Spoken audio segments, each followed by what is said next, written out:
It's recording. Okay. All right, everyone. This is Taylor Iavlasides, who is participating in Artists Talking, which is a lecture series we've created here at NMHU art program. And Taylor is finishing up her work to complete her BFA degree. We're all very excited. And here she is to talk about her work. Go take it away, Taylor. All right. Hi, and welcome to me learning how to just go with the flow. We are going to share my PowerPoint screen. Dun, da, da, da. Share sound. Yes. Optimize. Share. Yep, we got it. Yep. All right. Okay. Yep. Okay, now. Can we see the screen? Oh, you guys want to see it in reverse. Yeah, you want the opposite. Ooh, see all of the technical difficulties.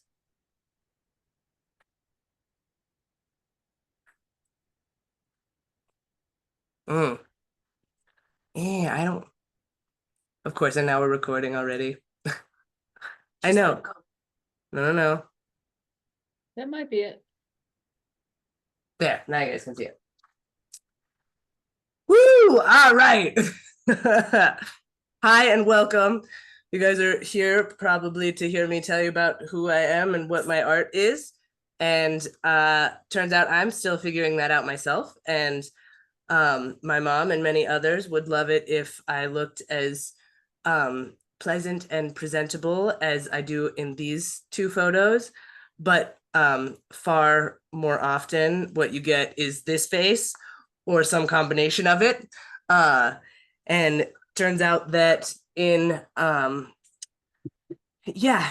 process of what makes my art what it is, it comes from who I am. So some of the names that have been given to me that feel really appropriate are run-on sentence embodied, a psych savant, MacGyverist, logophiliac, magnetismatist, metaphorist, a sprawling work in progress, which was the title of that painting, and a material girl, which is really more like materiality girl. Those of you who saw me in classes more often saw me either in a respirator or a bunch of crazy gear.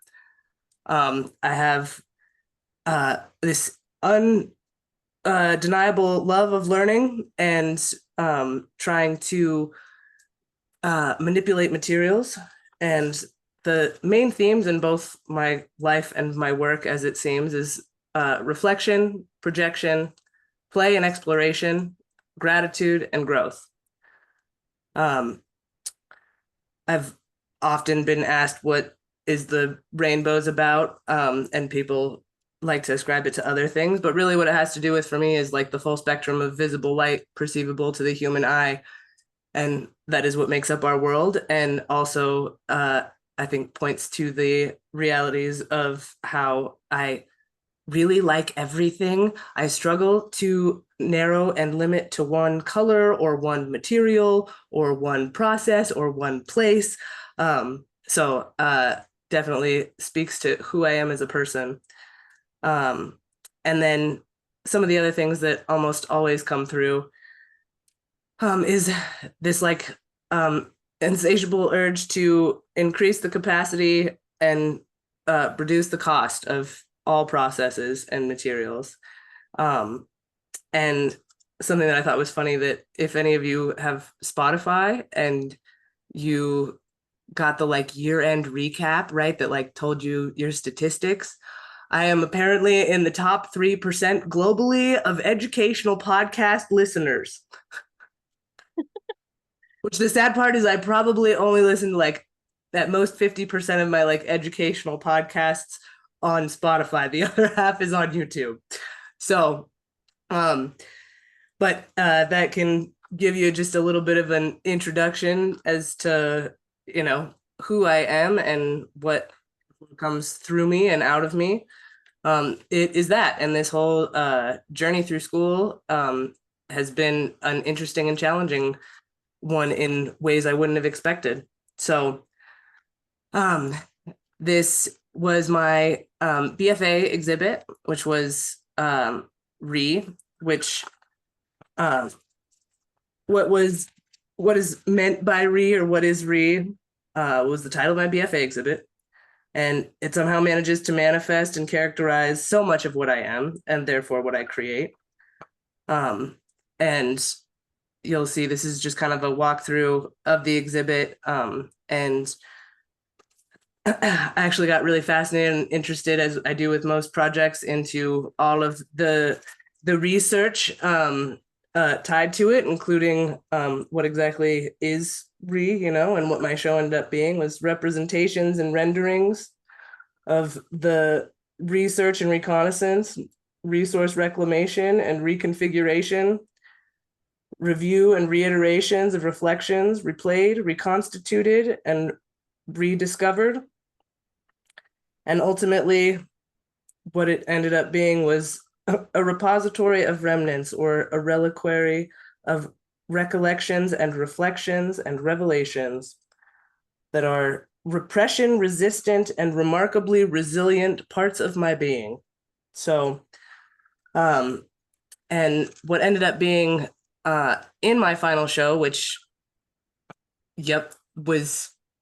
I did not invite very many people, not a ton of people saw it, was a lot of the works that didn't fit into my classes per se. There's a lot of things that I then tried to morph my classes around them, like those leaves, and you'll see those later, or that lady's head. And you'll see as we go through this, like lots of these different themes that come through.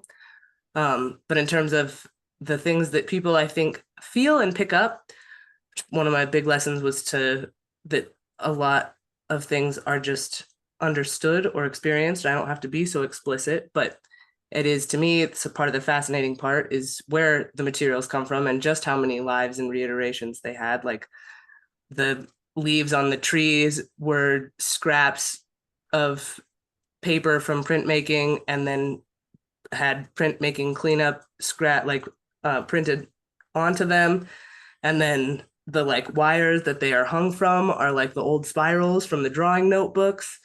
And of course, all of the metal and stuff that is on the inside, that is the armature of the tree, is all scrap recycled things. And then the vinyl was 7 lives over. And then the fabric that is on that tree is also, the other part of cleaning up in printmaking. This was one of the my favorite parts of mixed media with Todd, where for me, mixed media before I came to school was like a 3-dimensional sculptural thing. And the paper craft was a real learning journey, but this was our sketchbook. So you can kind of see I ended up putting a lot of different bits and pieces of projects in it. And a lot of the things that I became most fascinated with was materials and processes. So the ways different materials can be used, the way that they interact and resist each other or conform. Also, of course, acid etching, and I'm a logophiliac, and you guys saw the picture that this came from now. That one that's me and two of the ladies that I go climbing with often. Yep. And then the themes of reflection and reiteration, reuse, recontextualization come through in so very many ways. The gratitude tree and the playscape were and are still two of my big, I feel like, lifelong projects. And then this piece was really interesting to see different people's perceptions of it or interpretations of it. But the manipulation of plastic pieces is something that I can't seem to get myself to stop, which so many of these different things come from materials that either could be recycled or can't actually be recycled, but are prolific, and then it's, you know, what am I going to do with that? This I Am Not Stubborn is this sculpture that was a long time coming, and of course at that point that was almost 2 decades worth of dread trimmings. I now have like all of the dread trimmings and so many other, yeah, repurposed mixed materials. Obviously the playscape is made out of repurposed materials. It's been really, really interesting and fascinating to see how dynamic it is, and how it can be um everything from a pocket-sized thing that is now my organization system to like large scale. And this one was like more of a three-dimensional relief. It still had internal spaces, which to me a big part of like creating these environments is, yeah, it's interesting to be able to explore and play, right? The reuse of materials really lends itself well to encouraging play, right? In order to play or to feel like we can play, we have to feel like it's non-consequential and that it's not stressful, which for me, of course, all of my projects are this having to live my projects and the lessons of them. And having been in a increasingly stressful and anxiety laden state, it has become harder and harder to play. So it has been an interesting learning and growth journey. Some of my favorite parts about having the playscapes, and I ended up having them in a number of different configurations and locations, but was getting to see them evolve, like the conversations that would evolve, like that one part that you can see that's like, it was like a whole conversation. You're all beautiful. No, you're not. You're ugly. Who hurt you? um, and so for me, the not only just the installation of them is a fascinating process, but for me getting to actually see how people experience them and how they interact and engage with them. And yeah, the dart dish, I didn't get to include a video of that. I was hoping to, but the satellite dish that became a dart board and the magnetic darts was a fantastic adaptation. Really, it's been cool because I have spent so much time interrogating people about their experiences within those, to see what came that other people came up with, I suppose, whatever things that I wouldn't have known. Turns out I feel like my brain is very dissimilar to many people's, but we're all unique and individual. So it's interesting to be able to like have those reflections and mirrors of each other. And then, yeah, this one, the sunflower piece, which still, yeah, some of my biggest struggles still to this point are like, what do I do with all these giant things? But yeah, melting plastic pieces. And of course, for me, a big part of it was the like light and shadow projection. And for me, a big theme, as you'll see, is the like light permeability versus opacity, and the layering of reflections and projections in and through that. And then funny, most of my best or much of my best work in terms of isolated pieces comes in the moments on a smoke break. Like that one painting was really me tracing my moon shadow on smoke breaks and then trying to figure out how to make, or what is the chemical composition of chalk paint, and then different ways that that would resist or react with water or different elements. This piece, Project, was one of the ones that was kind of some of the biggest learning points for me of not having to be so explicit. And it was really cool to get to see that one have so many different meanings to so many different people and to have so many lives. So in terms of, there's been a lot of like, yeah, so where did I come from? Well, first of all, my mom, and my wonderful mom who's taught me so much. And then the times that I spent both just like dressing up to go to like music shows back when I used to actually do that, or like this was a marketing piece that I did. Those were very much construction and fabrication process along with like marketing and things.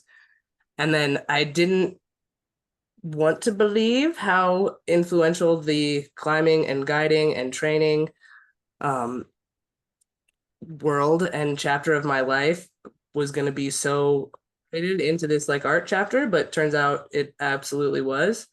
Um, from not only like the exploration elements, but also like, yeah, the interacting with people and getting to watch people interact with an environment and to see how different people take on different things. Um, and the magnitude, the fact that my brain thinks in gargantuan scale, I think absolutely comes from the time that I've spent climbing and all of the like rope rigging, pulley, crazy problem solving. Absolutely. Here you see Christine Lowry, who I owe many thanks to. I had never messed with snow really before, nor did I know that you could make a snow arch. And then she showed me how to do that when we were claiming the house. And next thing you know, I had a fierce obsession to make this giant snow dragon and illuminate it. Um, so most of the things that I end up creating are born of just life and how it works. And the other, like, absolutely super influential and pivotal part of um, my art and my creativity, and especially my like, yeah, material fabrication is comes directly from these are pictures of the custom climbing gym flooring installation work that I did with it was just futures climbing. That was also part of that marketing thing. Now it's strata climbing. Nesto. You guys can see just right all these little subtleties. And in the climbing gym world, right, there's a whole lot of like wear and tear and use and liability elements and lots of different like forces at play, fall factors. And because I was so deeply ingrained in that whole world, it was fascinating on so many levels. And then Ernest Paletta Nesto, my boss, is one of the few people who has the similar dedicated engineering mind as me. And it's really and truly such a creative process. And being able to combine all these materials and being able to have an efficient system to be able to put them up. And then you can kind of start to see here, right? Like climbing gyms, right? They have all these like plastic holds. And the whole process of route setting, I had not really realized, and also like running educational programs and stuff, how much of that not only was this like creative aesthetic process, but a lot of it was very similar to that. Like I used to like to call it compelling movement instead of forcing movement, but right, there's a lot of different subtleties about it and technicalities. And then you can see here, this is actually Christine's house that the love of odd angles is something that I think definitely came from the climbing world. And then when I was down in El Paso and I was guiding down there, this company Send, they make crash pads and knee pads, and I did a bunch of like sewing fabrication work for them too, which had a whole different set of materials and the interesting challenges of like blending rubber and elastic, and very much for a functional purpose. And then my camper, which was really, I guess, the first playscape that people would come over and like my lights would turn on by virtue of me sticking a magnet onto like two screws that I had welded to or that I'd soldered to my battery. And then like all of these different magnet pieces that people would come over and they would kind of play with it, but people didn't want to mess with my house. And so, and then outside I had a bunch of different what other people would call trash, but really the delight of it all is when you can have very low light, which happens when you don't really have a lot of electricity. Especially when I first got there, I only had power during the day and I had just enough power to run my inverter that could just charge my one Makita battery or run my little soldering iron.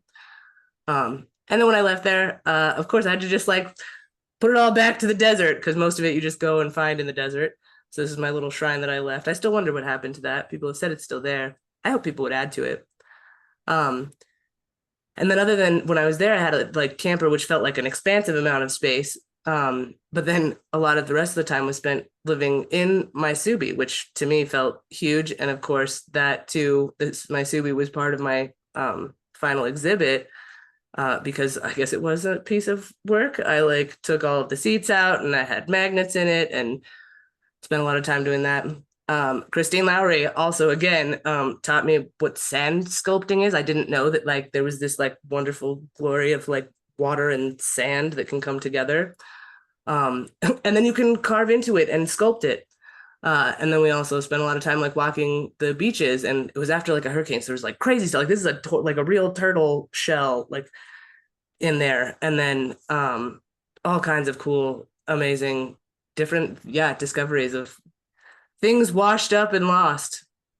Uh, and then I, of course, really have a thing for like angles and perspectives and framing of things. And then this was like, oh man, yeah, there was like black sand at this hot springs beach, and then it was this whole other different element to play with. It was a really learning journey. And then I ended up on a road trip to go do an install for one of those flooring installs, and then went to see all these different bodies of water, which was never a thing I had really experienced, and then got sucked into the like sand sculpting. It was like a million degrees at Lake Powell, but I like couldn't stop myself from like just pouring water. And like, I swear these guys formed themselves. I don't know. But then people were like stopping and watching me. I don't know. It was like crazy. And then in the full moon, you can see that's like the blue light. And then I stuck a different light in there. It was like just a fascinating process. And I was gripped in that way that like I couldn't stop myself from just being investigating.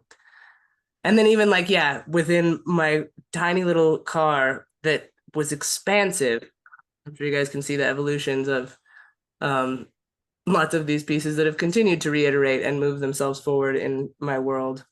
And magnets in general, right? Like, not only are they fascinating and we are electromagnetic beings, and like light and color is all on the electromagnetic spectrum. I see this like layering of reflections and stuff is also a part of that. But that's a big part of that like play. It's non-consequential. You can like take the time to do something and then it'll stick well enough, but then it also, you can move it without a cost. And then this was again, yeah, my recycled plastic, like my salad container, and then like manipulating into it and then projecting light through it. And clearly you can see from day one, this was like when we were still in COVID in school and like couldn't go into the studios and into the school. So yeah, I'm like still trying to make collapsible things. Oh yeah. And then so this was school was apparently, I've been waiting for my whole life to get to this point, but apparently I had to come back to school. It was really freaking stressful on a like logistical brain level. I don't know if it's gonna let you hear it or not. It seems like not, but what I found there was my first silver hair. So this was me in the bathroom, like, ha, I guess there's a silver lining to everything.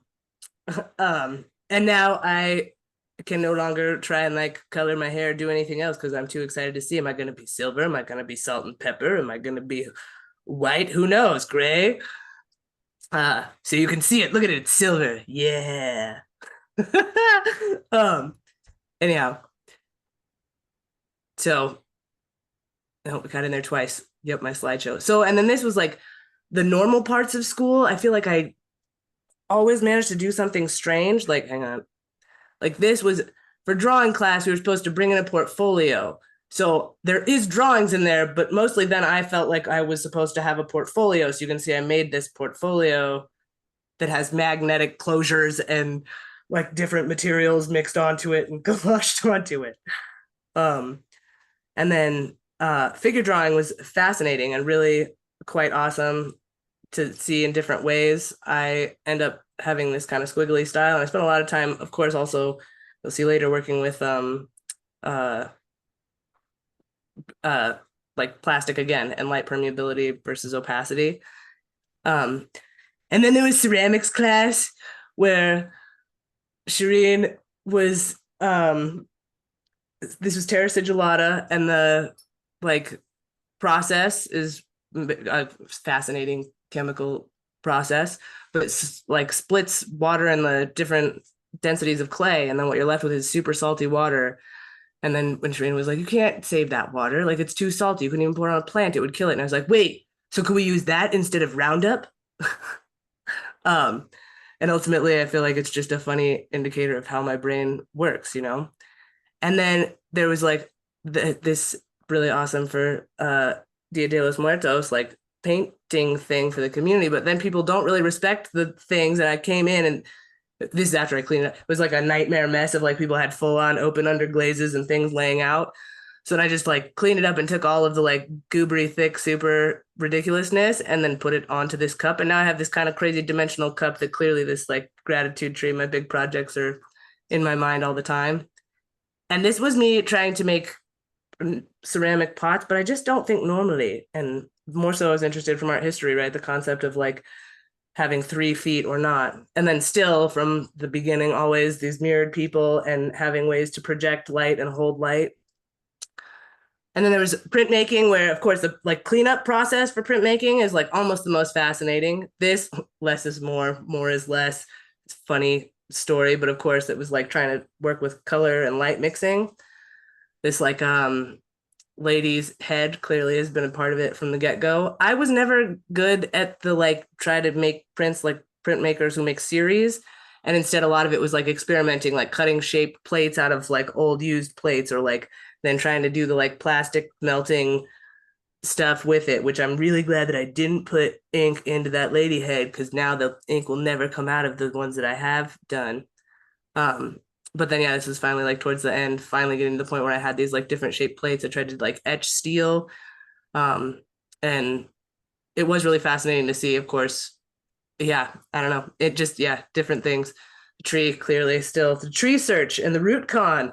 Um, and then right, like the all of the leaves. And this is my very wonderful, amazing #1 supporter mom, who came up to help me with the incredibly tedious process that is these like large scale interactive installation pieces to help cut out leaves and wire them up.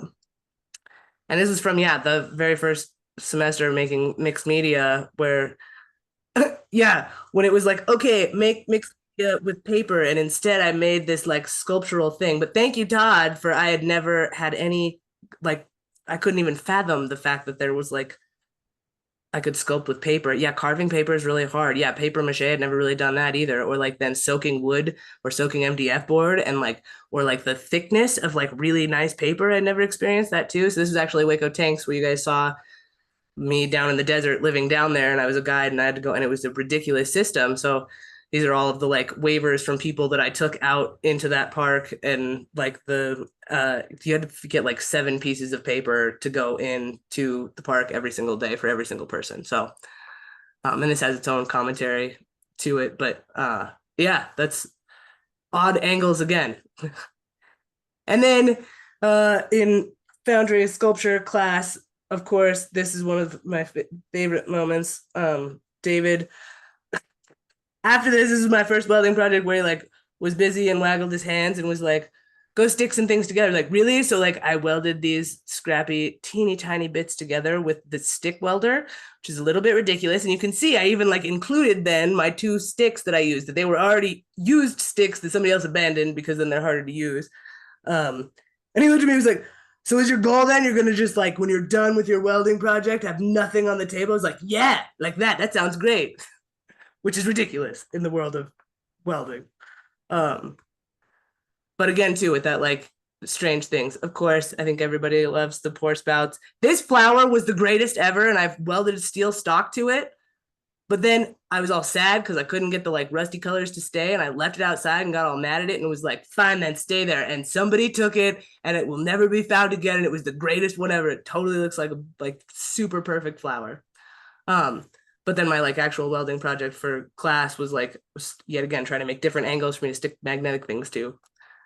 And this is supposed to be a video, but I don't think that it'll play. This is like one very simple shape that can be turned at like 17 different angles. Maybe one day I'll make it gigantic. That way you could like move through it. Right now I'm still working on like modular collapsibility. Um, but of course the like reality of metal being something that can live outside and be durable, because I don't have a lot of space. So being able to have things that can live outside is really quite nice, on top of being magnetic. And then these were the, since day one, I really just wanted to make hands that I could embed lights into and stick magnets to. Both of these were bronze. They didn't do that. But of course, it just already is a thing in and of itself. This is a long story that's really hilarious and good, but of course, all of the words. This is a plaque for Mario. Thank you, Mario. Shout out to the PD guys for all of their help. He helped me chainsaw a tree down in the night to be able to have a stand in the middle of my tree. Acid etching steel. This was my dread trimmings before I put them into the bowl, and it was actually a miscast, but I loved it. This was me also then playing with the like acid etching and resist options. Carving into the sand blocks is something that I really love to do as well, and use all of that over and over again. Icarus was a reused thing over and over 1,000 times over again. Like that yellowy gooey blob being a work study, that was like the like remnants in the bottom of a bucket of resin. There was only one part of the resin, so it wasn't like actually ever hardened for real, but it had congealed into this crazy surface. And then I pulled it out so we could still use that bucket because buckets are really useful.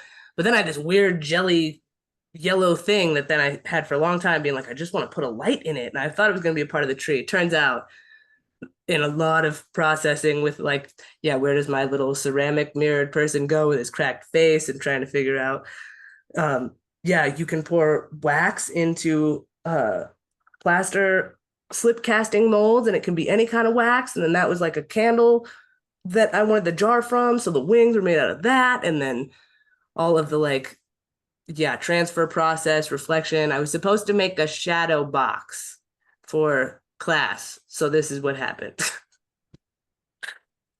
Like I said, most of the things was like, this is your class assignment, and it kind of fulfilled the assignment, but I was also always trying to make brands because I really want to be able to brand into the plastic in different ways. And I also just like the dimensionality of text, and I really my logophilia. And then there was physical computing, where yet again, it was like I feel like I didn't quite do it the way you're supposed to do it, which I did. I have to learn a bunch of things. For me, it was fascinating just to like, yeah, like, oh yeah, a solenoid. So my impact driver is a solenoid. That's how that works, or how to maximize effort, which I had a video of this, but I couldn't get it to upload in here. This is the midterm project where then trying to make like, what are you gonna do with a 5-volt fan? Nothing, man. It barely blew anything. But so then trying to figure out how to actually make that maximize its capacity and minimize its cost. Of course, all of it's made out of repurposed materials, lots of magnetic elements. This dragon that's in the center of this was the dragon that was like where I turned on my lights in my camper back in the day. And then all the like can lids, like, yeah, a little 5-volt, but like vibrator. What is that gonna do? But yeah, then the like concept of like reverberation through surfaces so that you can actually like make more of an impact and have a greater capacity with less going into it, you know? Um, and then yeah, lots of different, there's so many different elements in every single project that are just, yeah, some learning rabbit hole journey.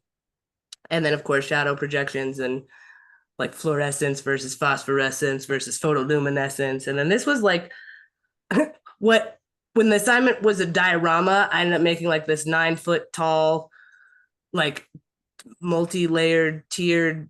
Hey, is it gonna go? Whoa. Here we go. Maybe we'll see. Yes, Tears of Growth, which this is a project that I'm really interested in. But so this was the final project that had like a mechanical system that like, hey, go. Oh no. Wait. No, why? Well, I guess you're gonna hear this really loud, obnoxious sound. I'm sorry. Um,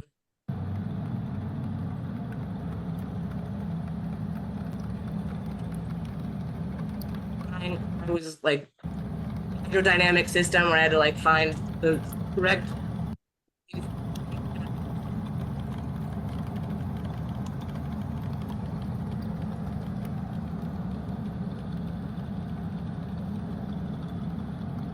Taylor, we can't hear you over the video.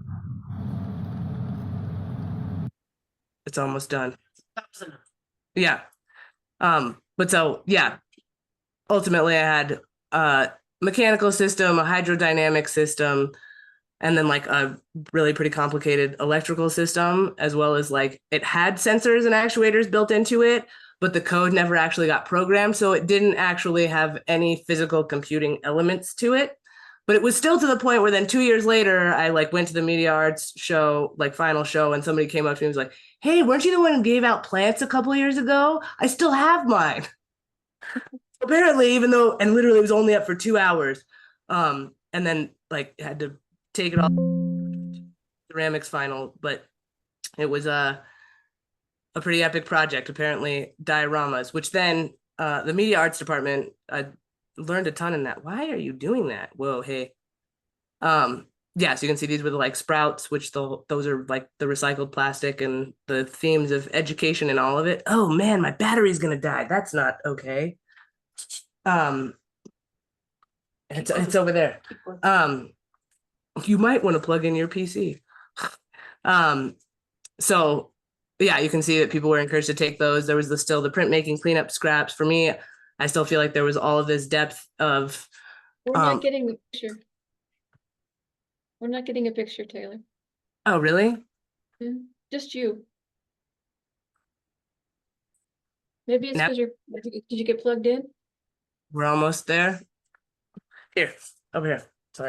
Sorry for all my technical difficulties. This is so hard. Thanks, guys. This is my learning journey of, yeah, I'm a real perfectionist and I'm trying to learn how to like find middle ground where it's not, doesn't have to just be all or nothing. So here we go, MVP or somewhere in between. But yeah, there was all these different, not only learning and poetic elements to this. And in a lot of ways for me, I've had to learn this fact that, yeah, my projects and my concepts are maybe all too combined, or maybe, I don't know. So I'm still learning. Like I said, I'm still learning who I am and figuring that out. But it sure was a lot of work and exhausting. And then, yeah. So, and then for color theory, which by this point I was trying to be easier, but of course, like we were supposed to make a like grayscale collage of like just like cutouts from magazines and like paper collage style. But instead, I was really, of course, fascinated with not only like the grayscale, but then also like the like opacity scale. So like from transparent to translucent, and trying to find different materials within the full range of values that were also like the variability within the range of um uh yeah, opacity versus not. Whoa, are you raising your hand, Shereen? Yeah, because we don't have a picture. Oh, We have really? yeah. Well, that Why don't you try stopping your share and sharing again, see if that does it. okay. Uh, uh, uh, uh.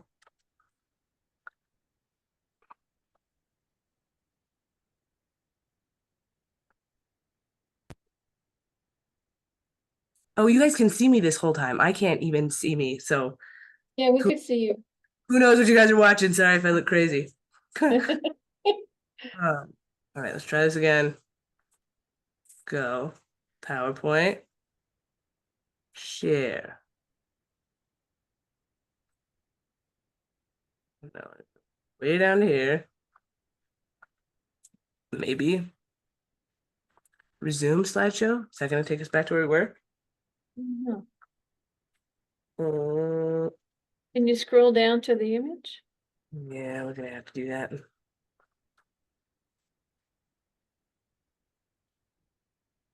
Is it doing it? Why? Why you gotta be like that? Scroll down through your side images there till you get to, yeah, you can get down that way.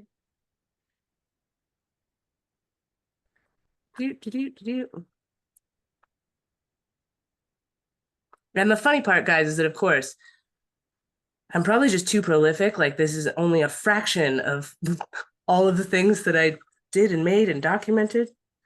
So wait. See, we're almost there. Start slideshow. Oh, it's because I have to hide these things. Control Alt Shift H. Dun, dun, dun, slideshow. Maybe my poor computer is like over. This has been like nothing else, guys. The technology factor is like my biggest struggle. Like staring at screens and trying to make these things work. It's a lot harder than like tools, but I keep trying to just use it as a tool. Look, my computer is now seizing. Too much. Oh my God. Look at the top bar you have there, and then there's one that says from current slide. Can you click on that maybe? Yeah. Ready, go. Anything? Do you have to click play on this video? I think it's like my computer is just trying too hard. Like everything is frozen now. Let's try one more time. From current slide, go. Why though? Why? You can go to the next slide just by clicking on them on the left, I think. Okay. No. Hey, can you guys see that now? Yeah. Okay, so sorry if we're gonna have to watch it in this kind of like. Oh, look. What is that? Are you guys seeing it actually move, or are you guys seeing this other one? We're seeing it move. Okay. You guys aren't, I'm sorry. Okay. Um, Color theory. yeah, so and then yeah, if you guys are seeing this, because yeah, you were seeing the well, um, right, what I was already just saying. Why? Oh my gosh. Oh, because it's already there. Who is seeing what now? Next image. Click the next image, Taylor. Okay, ready? Better. Okay, we're there. Yeah? Yeah. Now we're all on track. You guys can see this? Yes. Cool. So yeah, then in color theory, when it came to light color mixing, which is different than pigment color mixing, I of course was like really excited because I have this fascination with like light and color and opacity and transparency versus all of those different elements. But that whole chapter was really just about digital screen based color. And of course, yeah, because it's from behind the whatever pixels as we look at screens, that's what the color theory class was based upon. But I, of course, then was like, okay, I'll do that assignment, but then really this is what I'm fascinated by. And can I ask you some questions about this? And then I ended up trying to turn this into a part of my final diorama, which I did actually make like kind of a normal-ish diorama. It was not 9 feet tall. It was actually like I could carry it in my one armful. It was what I told Mary. I was like, Mary, if I come in next time with more than one armful, stop me. Um, but of course, then because it was still too complex, this never actually made it into the final diorama because it was supposed to be like inside, outside. So then this was my like inside, which was then apparently like, and I didn't realize this looks like a helmet, people say. Um, but I, of course, you can see it had glow stars like glued with lights to scraps of thick acrylic, which then project these like little stars out and they look like these crazy little spikes. And this was also made out of all of these repurposed materials, like all of these different elements from different tests from projects, like when I was trying to make other things. But technically, I didn't actually have a color scheme because they were all neutrals at the end. So again, I didn't really do the assignment, I guess. But really, what was my fascinations and the how and whys for me, of course, right? Like this obsession with logophilia and mirrored people because we are mirrors for each other. And then the layering of things. This was like figured drawing class. I really was fascinated by like chalk markers versus other things. When I went to go work for the Paseo, I had to be like illuminated. So then I made that outfit in terms of like the things that nobody really sees, of course. It's like this like epic sprawling process that is a lot of like me on ladders with pulleys and things leveraged and wheels, lots of wheels. You can do anything with wheels and leverage. And like the tree that kind of started to look like a tree by the end. Whereas in the beginning, that was the stump that I like chainsawed down in the night. I really loved like the fact that it was like, yeah, you'd kind of catch different perspectives. Like you almost didn't know it was there. First, it kind of looked like this weird ominous cave instead of a tree. It really grew. It developed over the years, and then ended up putting it up in the hall. The fire department hated me. I was like a living, breathing fire safety hazard. But uh, and of course, then in the foundry, I was like kept trying to figure out how to make it work. But maybe one day I'll actually like take and make a giant tree with all the elements that I want. But maybe it's not necessary because then I also ended up putting it up in the stairwell because of course I have this like giant, monumentally tall vision and dream.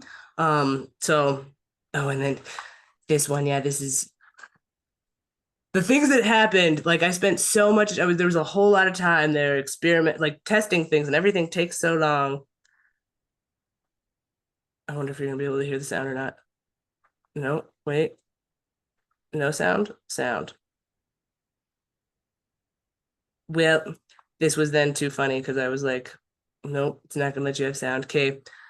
I was there trying to work through the like kind of like negative reverse projection of letters, which then read different, thus then the mirrors. And then of course the mirror, the light projection onto the mirror that then project like reflects it somewhere else.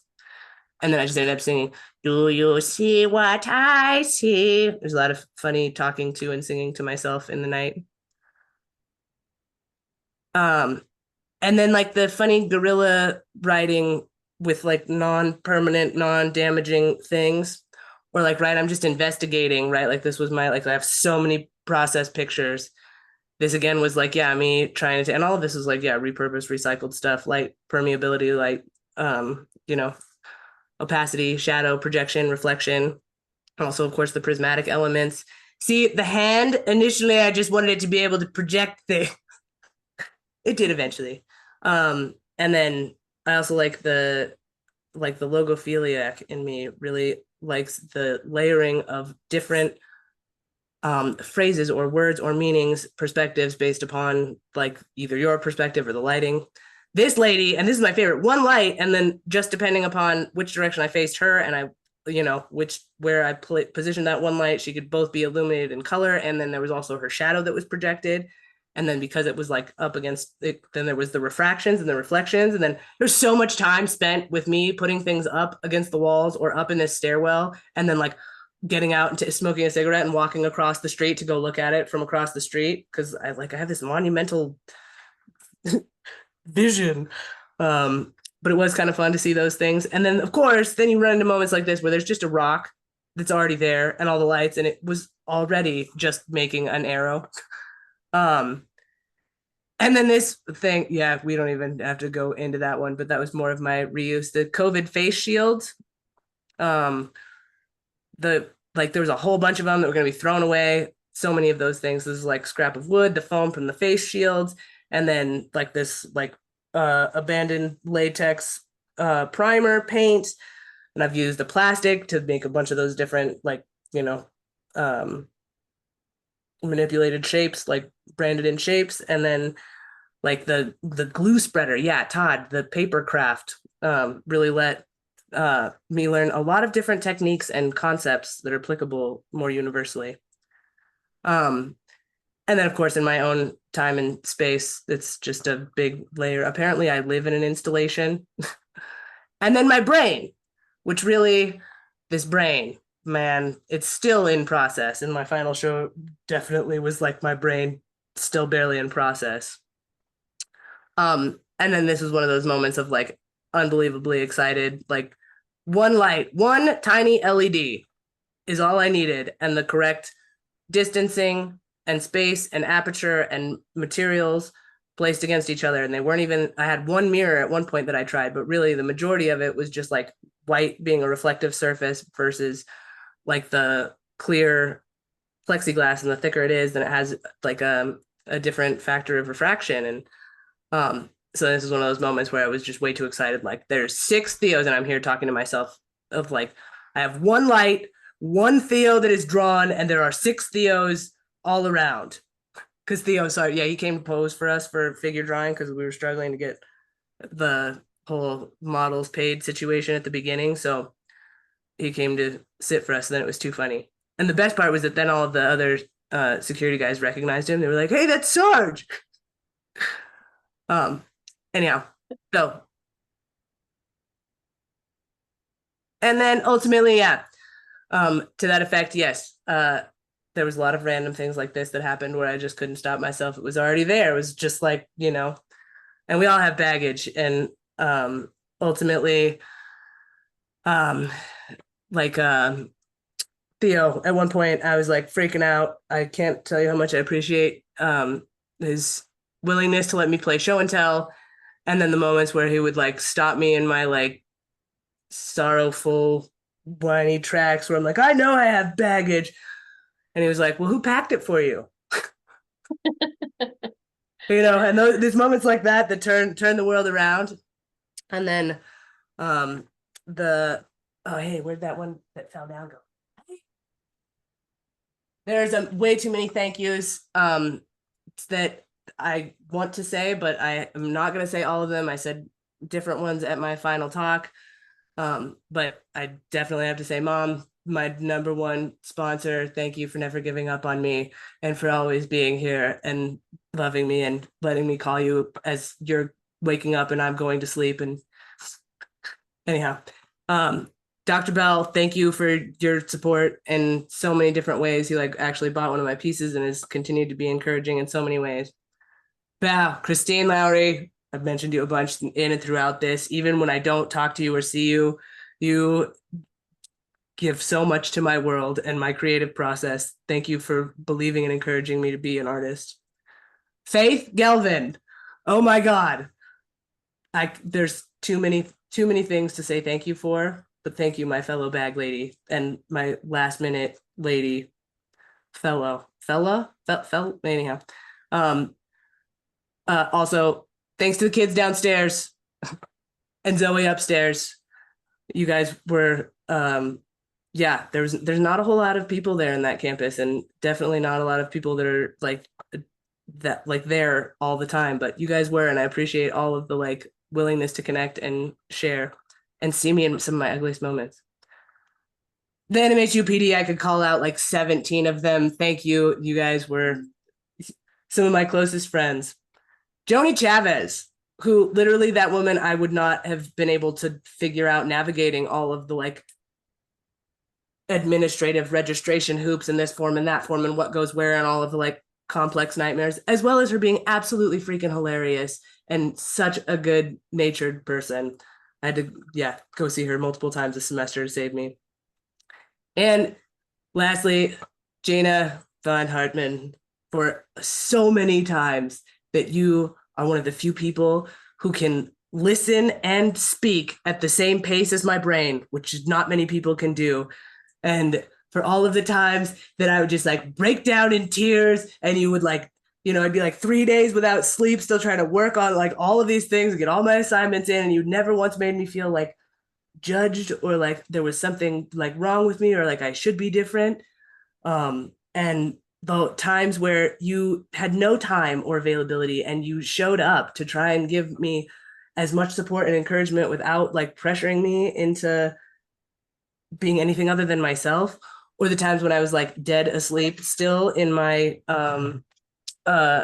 apartment, knowing that I needed to wake up, so exhausted from so many years of trying, and you would come knock on my windows.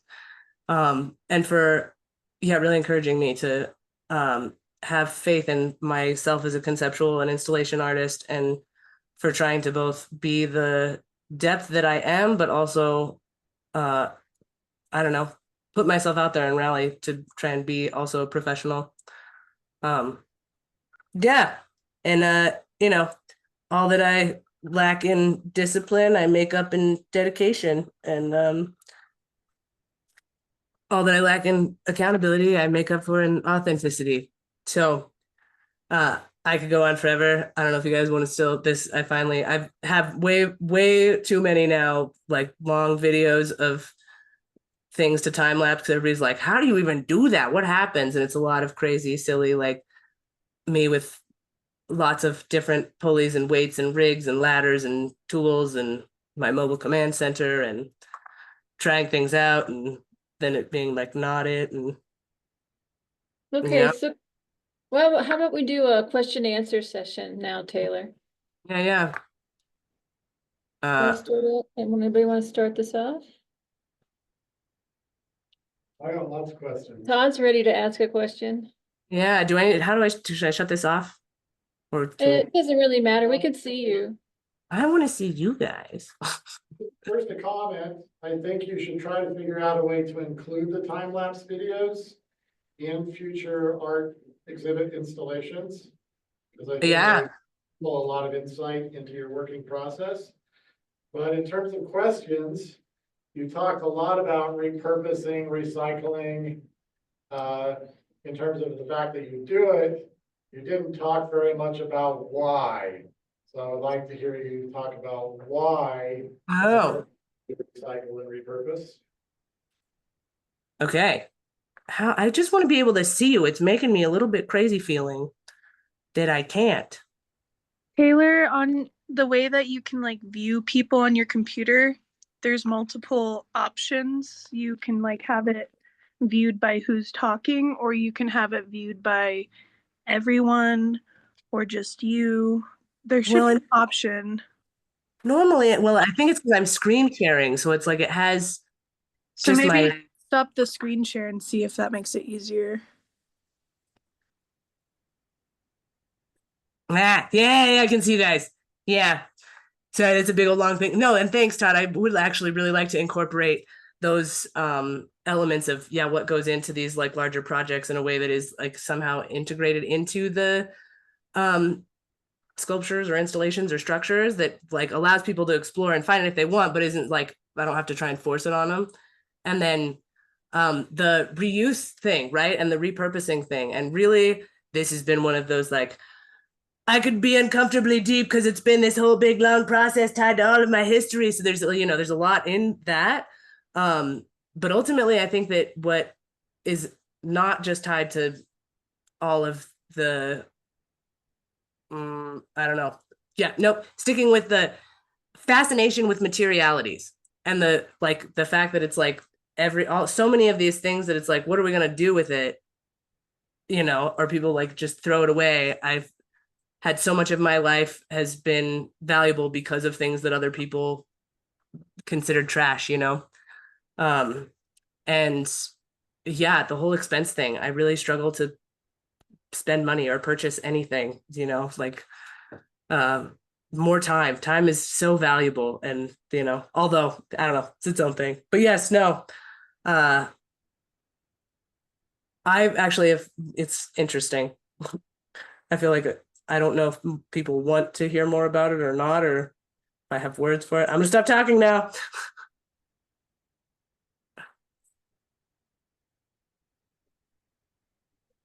Angelica wants to ask you something. Can you hear her? No. Come on up.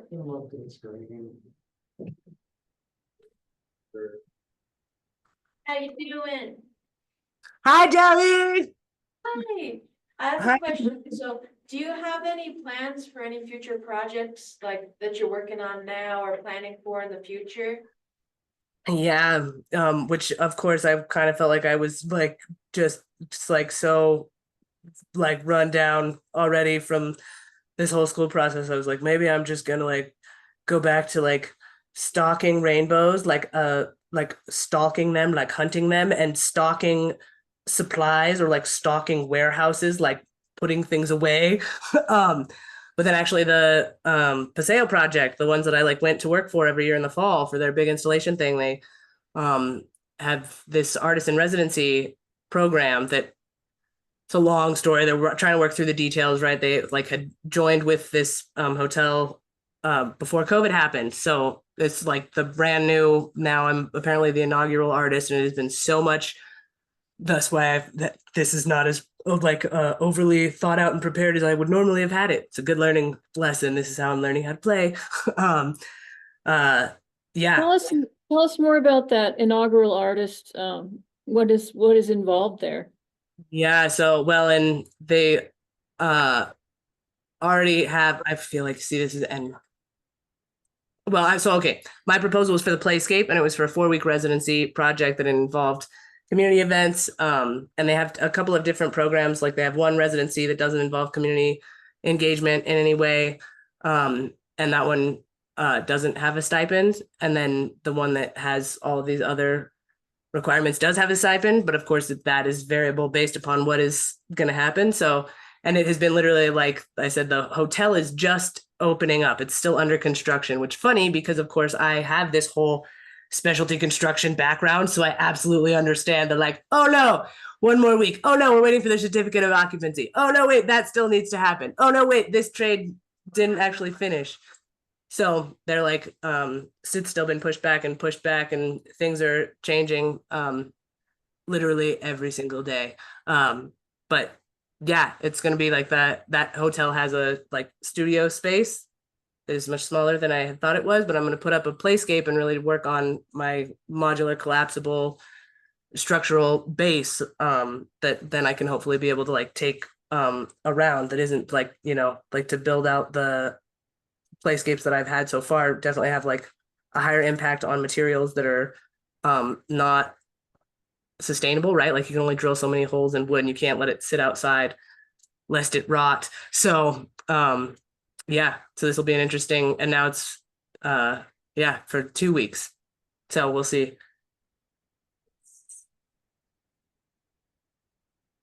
Was that a wave, Jelly? Oh, yeah, definitely.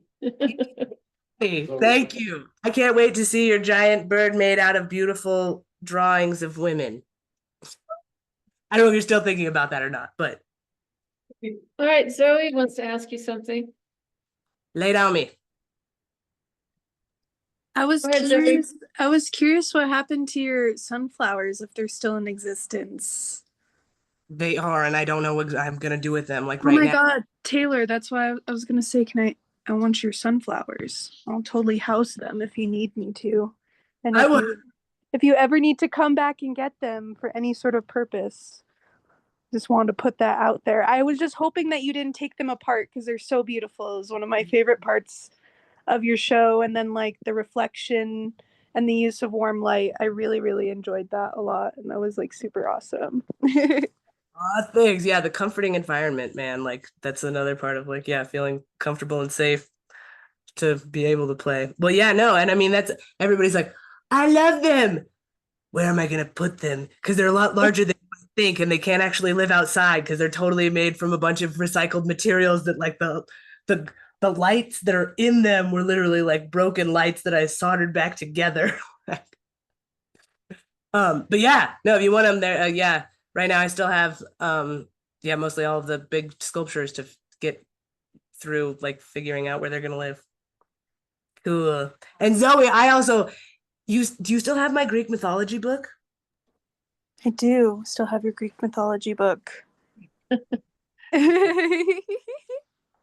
And I've heard you're still up there cranking out. I cannot wait to see your work.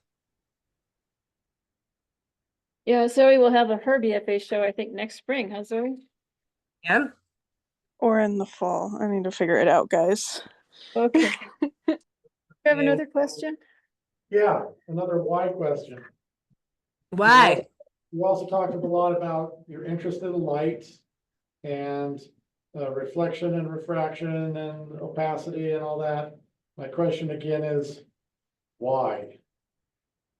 You know, you don't really get into like in the deep reasoning behind it. Yes, not Things.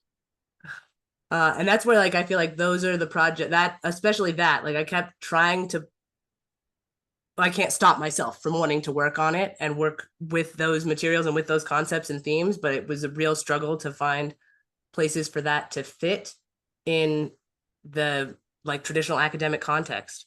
And mostly just like, yeah, inside buildings that are lit all the time or in cities and stuff. And I know that there's ways. It was just like, man, there's so much like this is even just what you guys saw was a fraction of the work that I ended up making. So I ended up not focusing so much on that. But yes, no, I have a ton of ideas and projects and dreams for what I would like to do with that. And at least now those parts. The fortunate part is that a lot of that happens outside the like melting and sanding of plastic and yeah, trying to stack it up. Are you waving to tell me?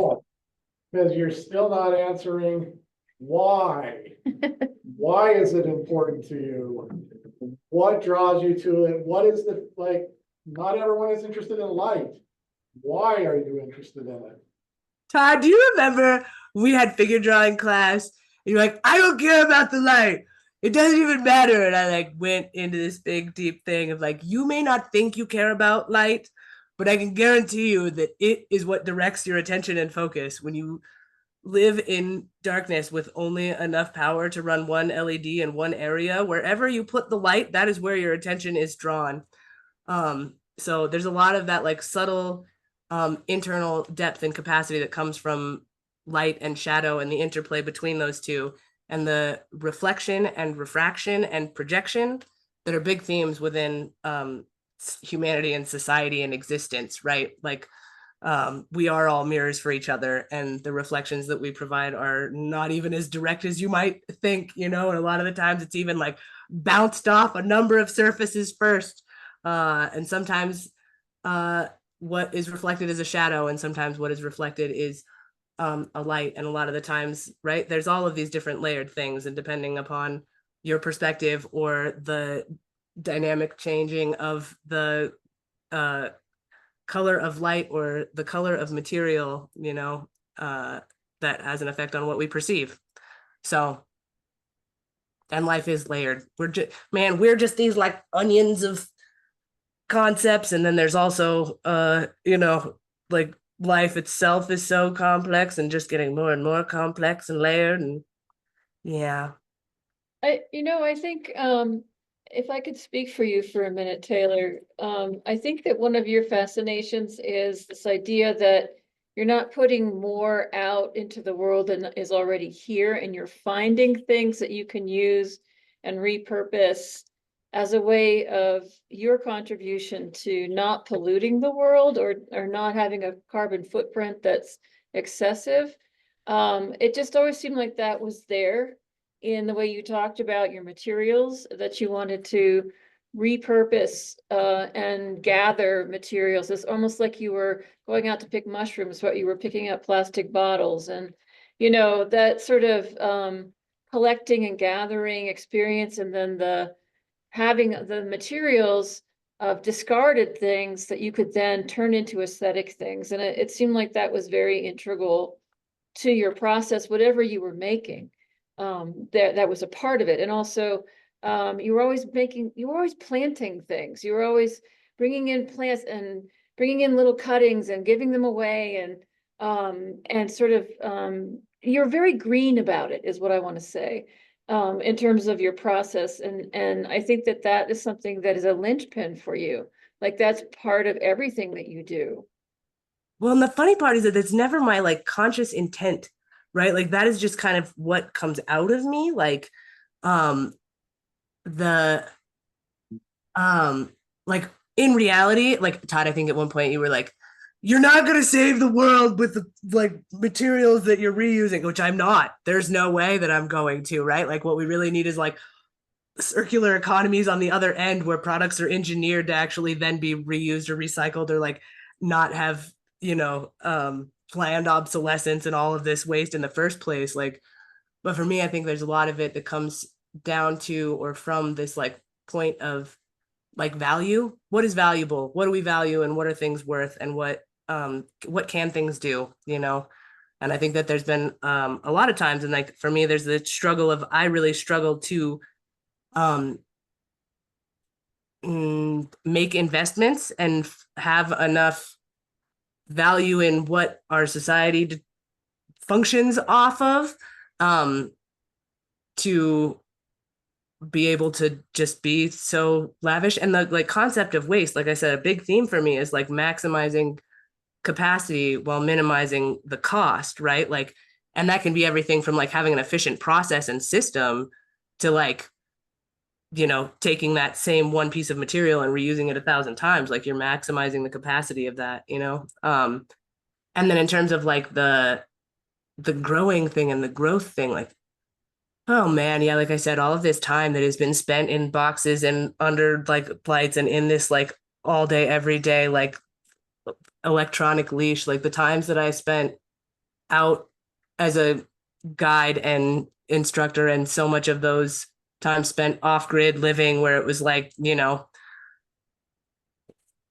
need much if you have the patience and problem solving skills, but I really like that, of course, we are living beings, and like the plants that grow, like even that Tears of Growth project, right? Like the fact that, and the sprouts, like when you have them cut off and they are dangling above water, and they have to actually like, they can sense the water is there, but the fact that they are farther away from it and they have to like reach down, they will grow roots like faster and more sturdy because they have that limitation, right? Because they have that Like they can sense that it's there, but they like have a greater obstacle and challenge to get to it, you know? So, yeah, I don't know.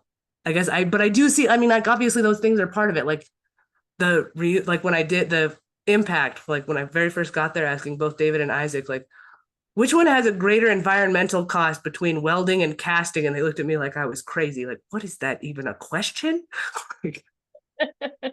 Well, I mean, I'm sure there is the parts of me, right? Because I think I do love spending time in nature. And like, yeah, you go out in nature. I've spent a ton of time out in the middle of nowhere and like people are scared of animals. No, man, I've hung out with bears and all kinds of like wild cats and stuff. And like, they're fine. Like the things that are really sad to see is that, like, there's no people. There's really just a lot of trash. You know, there's like the environments slowly dying. My mom has her hand up. Hi. Well, and I think a lot of it is all of those things, but I think what I hear you talk about is the interaction with people and fascination with what they're thinking and what, you know, their interactions with the world and with you. Yeah. And, you know, of course, your fascination with different materials, Right. but it's what I hear in what you're saying too is the value of your interactions and being with people and think the wonders and curiosities of the world is more valuable to you than purchasing a new bucket of resina. And that's exactly it too. I think that in terms of like the times that I've spent guiding or in nature, like cloud watching, stargazing or starglazing, or just wandering, right? Like that, the time spent in nature and at that pace. And then there is all of this, like when you live in the middle of nowhere without like electricity to run all night long, like the sun goes down, it gets cold, you go to sleep. Like when there's like all of this like energetic vibration of lights and sound, and like I really struggle. I didn't have a television. I was not around one for like 10 years. And now it's like the technology just makes me crazy, you know, or even when I was like working, like doing those jobs that, you know, like I would end up working for 3 months and be like tied to a phone and in and around all of the like concrete electric jungle, you know, but then I would have like 3 or 4 weeks completely off grid where my phone would be completely off and I'd just be out there and you wouldn't have to know what day it was or whatever. And it has been, I've now seen, especially like, yeah, like I feel like I don't have friends. I don't smoke weed. I don't drink alcohol. Like I don't, and I really don't connect because I don't watch television and I don't have social media and I'm like not interested in trying to have any sort of like electronics. Like, can we just like go outside and watch like, or like watching animals? I wanted to include so many of the like videos that I have of like the bats and the swallows and the like praying mantises and the skunk and the coyote and the foxes. Like I had all kinds of animal interactions even there in the middle of the night in town, but like, you know. Okay, Taylor, Todd has to go. He wants to say goodbye to you. Thank you for your presentation. I'm 15 minutes late for another one, so I gotta go. Sorry, run on sentence embodied. Todd, thank you for being squiggly or whatever, being fine with my squiggliness. Yep, bye, yeah. All right. Thank you, Taylor. Thank you for presenting today. I know we all enjoyed it. Did anybody else want to have a question for her before we go? Anybody want to ask her or say anything? All right, Taylor, it was a pleasure to see you again. Yeah, Love Love you, thanks. Taylor. Love you, hon. And I'm gonna try and figure out, yeah, when I